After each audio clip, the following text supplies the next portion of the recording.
Indian റിപ്പബ്ലിക്കിനോടൊപ്പം തന്നെയാണ് ഓസ്ട്രേലിയയുടെയും ദേശീയ ദിനാഘോഷങ്ങൾ നടക്കുന്നത്. ഓസ്ട്രേലിയ ഡേ വിശേഷങ്ങളുമായി ലിജ ചാക്കോ ചേരുന്നു.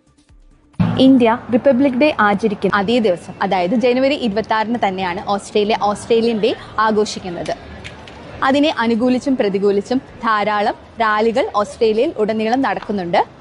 ഞാനിപ്പോൾ നിൽക്കുന്നത് ഓസ്ട്രേലിയയിലെ ആദിമ നിവാസികൾ നടത്തുന്ന ഇൻവേഷൻ ഡേ റാലി സ്ഥലത്താണ്. ഓസ്ട്രേലിയൻ ദിനാചരണത്തിന്റെ ചരിത്രം കൗതുകകരമാണ്. 1788 ഓസ്ട്രേലിയയിലെ സിഡ്നി കോവിൽ ആർത്തർ ഫിലിപ്പിന്റെ നേതൃത്വത്തിലുള്ള നാവികസേന എത്തിച്ചേർന്നതിന്റെയും ബ്രിട്ടീഷ് പതാക ഉയർത്തിയതിന്റെയും ഓർമ്മ ആചരിക്കുന്ന ദിനമാണ് ഓസ്ട്രേലിയൻ ഡേ.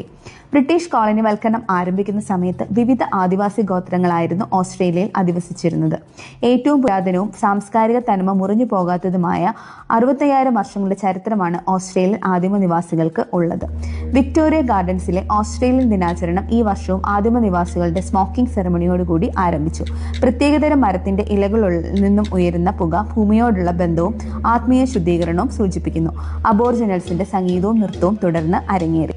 എന്നാൽ ഇൻവേഷൻ റാലി സ്ഥലത്ത് ആദിമവാസി മൂപ്പന്മാരുടെയും സമുദായ നേതാക്കളുടെയും നേതൃത്വത്തിൽ ജനങ്ങൾ ഒന്നിച്ചുകൂടി ജനുവരി 26 ഇൻവേഷൻ ഡേ ആയി ആചരിച്ചു.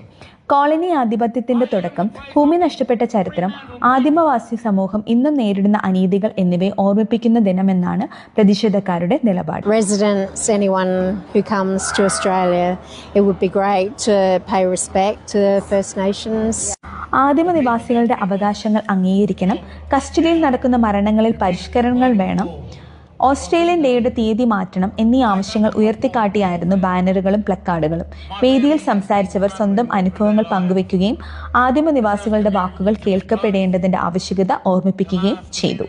ഓസ്ട്രേലിയയിൽ നിന്നും 24 വേണ്ടി ലിജ ചാക്കോ.